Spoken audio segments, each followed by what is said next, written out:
सिर्फ कपड़े नहीं, आपकी जो गालियां हैं वो भी एक स्टाइल की होती हैं।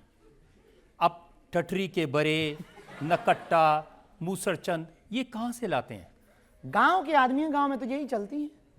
अब यहाँ हमारे यहाँ अंग्रेजी तो चलती नहीं थी, तो हमारे यहाँ माताएं जब नाराज होती हैं तो ये गालियां नहीं है, आशीर्वाद है। अब इसका मतलब क्या है? जैसे नखटा, मूसरचंद, इनका मतलब क्या है? मतलब ना पूछो थोड़ी हमको अभी भारत में घूमना भी है, कहीं पर किसी का दिमाग खराब हो जाए, हम कह दें नक कटा, उसे अर्थ पता हो जाए तो आफत हो जाएगी हमको। तो इतने में ही रहे, कुछ राज ही रहने चाहिए। हाँ तो एक सवाल और सकते हैं जी। मेरा आपसे सवाल ये है कि आपके चेहरे पर जो लाली है, जो ग्लो है, आखिर उसका राज क्या है? सात्विक आहार, शुद्ध भोजन, सात्विक आहार, और सबसे ज्यादा स्माइली फेस, और दूसरा पवित्र विचार, नो माइंड मेडिटेशन, और सबसे बेहतर हम जो भी करते हैं वो बहुत डीप हो करके सोते भी हैं तो 2 घंटे या 3 घंटे सोएंगे तो इतना डीप सोएंगे कि सिर्फ सोएंगे। भोजन करेंगे तो सिर्फ भोजन करेंगे डीप हो करके। तो हमें लगता है कि यदि हमारा आहार शुद्ध होगा, व्यवहार शुद्ध होगा, तो निश्चित रूप से जो ब्रह्मचर्य की ताकत है, तेज है, वो तेज हमारे चेहरे से झलकेगा। पवित्रता में इतनी ताकत होती है कि वो चेहरे पर झलकेगी।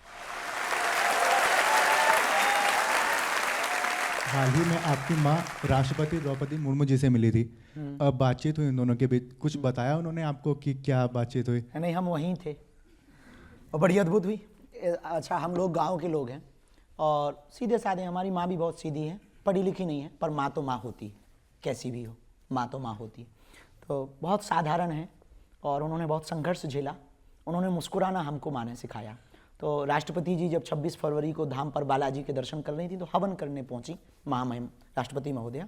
तो उन्होंने कहा कि आपकी माता जी कहाँ हैं? तो हमने कहा कि हमको संकेत नहीं मिले और कोई खबर नहीं मिली। तो माता जी हैं तो यहीं गांव में ही, पर वो प्रोटोकॉल के कारण पुलिस वुलिस बहुत लगी तो आ नहीं पाई। तो बोले बुलवाओ और हमको मिलना है, वो ऐसी माँ के दर्शन करना, उनके ऐसे शब्द थे। और प्रधानमंत्री जी भी मिले। हमने कहा जी। तो हमने वहाँ एसपी महोदय थे तो उनसे कहा कि हमारी माता जी को अंदर आ जाने दो, उनको बुला लो। तो फिर अंदर आई माता जी। तो ग्रीन रूम जहाँ बना था वहाँ मिली। तो राष्ट्रपति महोदया, हम भी थे साथ में, तो हमने माता जी को समझाया भी कि उनकी आदत है कि कोई भी प्रणाम करे तो वो सिर पे हाथ रख देती।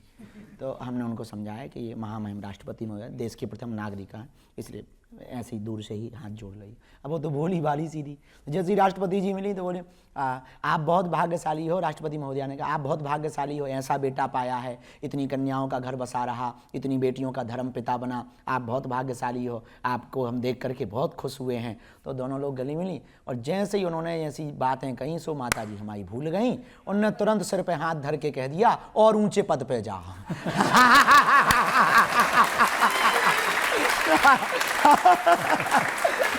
भैया हमने हाथ पकड़ो, हमका जो देश की प्रथम नागरिक है और इससे बड़ा ऊंचा पद कुछ नहीं होता है।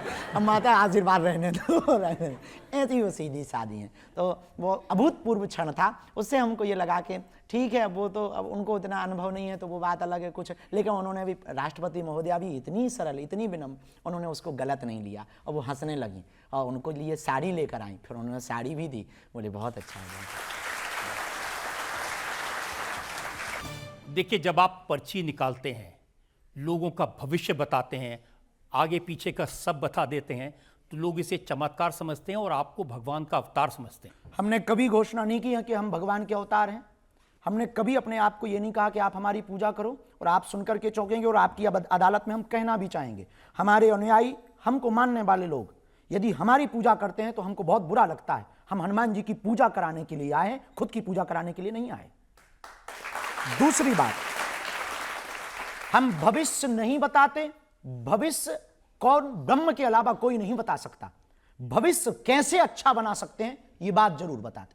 हमारे जो गुरु परंपरा से इंट्यूशन मिलते, संकेत मिलते, वो बात हम, जैसे ग्रह नक्षत्र की एक परंपरा है, एस्ट्रोलॉजी है, ज्योतिष विधा है, जो ग्रह नक्षत्र तारे, आज नासा आया, इसरो आज आया, आज खगोलीय गणित आई, उसके पहले ग्रह नक्षत्रों के बारे में हमारी ज्योतिष परंपरा ने बता दिया था। वो जो बोल देते कि आज ग्रहण होगा तो उस दिन ग्रहण होता था, कहते थे इतने मिनट पे होगा, उतने मिनट पर ग्रहण होता था। आज जरूर विज्ञान आ गया, लेकिन यही एक हमारे पास भी गुरु विधा है, हमारे गुरु ने हमको दी।